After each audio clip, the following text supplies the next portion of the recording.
Hey everyone, in today's video we are diving deep into the world of action cams. And by the end of this video you may be just as surprised as I was. Well, every year the market sees an influx of new action cameras.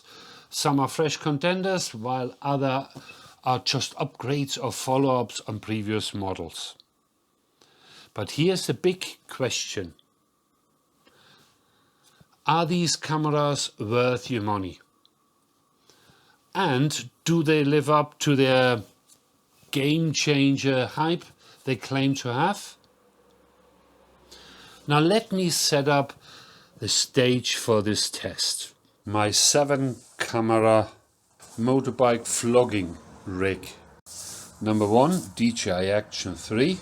Number 2, Insta360 Ace Pro. Number 3, one of my GoPro 11th. Number 4, we go all the way back, a GoPro 7. Then here's a DJI Action 2.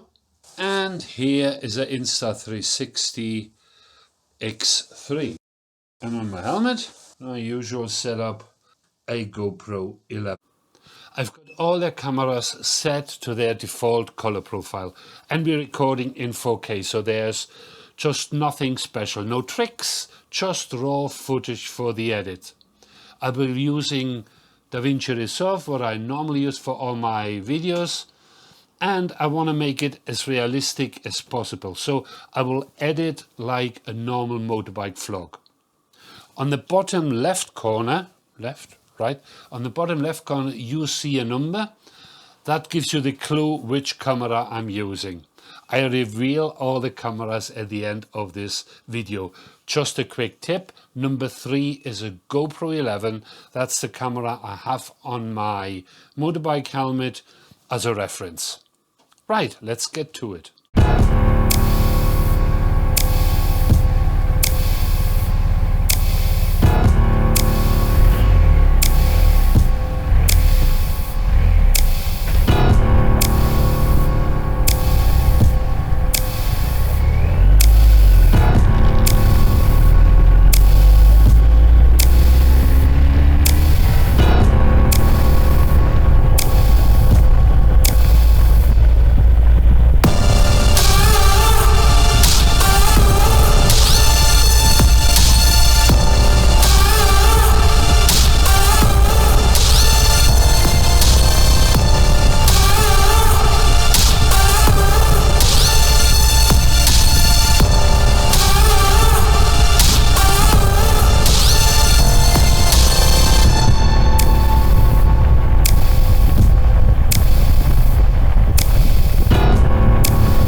Now the big camera reveal.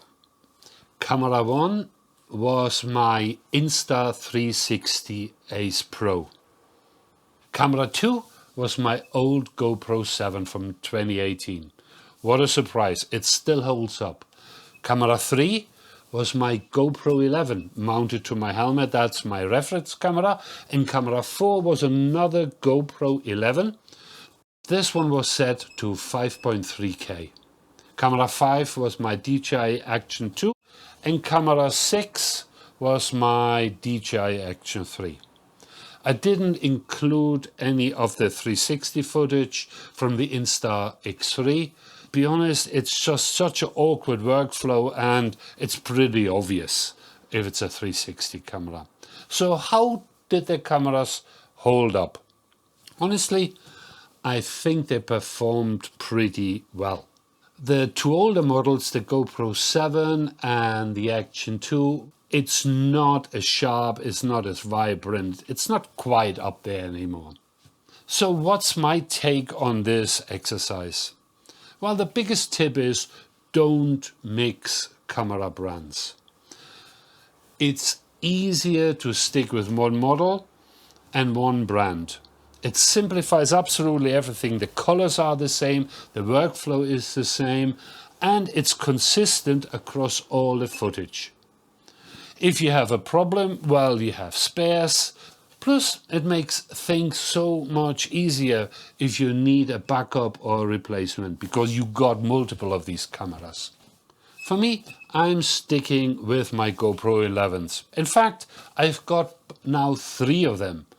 Over time, they are big investments. My workflow is set, they are simple to edit, and the footage is consistent across the board. Standard settings are perfectly fine, but all these cameras have advanced features. You just have to work them out and make it work for you. You can always tweak the settings as you go along, so just learn your craft. As for upgrading to the latest models, no thank you. The so-called game changers aren't just out there. My biggest takeaway from this is work with what you got. Hone your craft. As you can see, there is no magic bullets, there is no secret sauce. So there you have it. Let me know what you think in the comment section below. Until next time, guys, ride safe and stay safe. Bye. That's a nodding dog.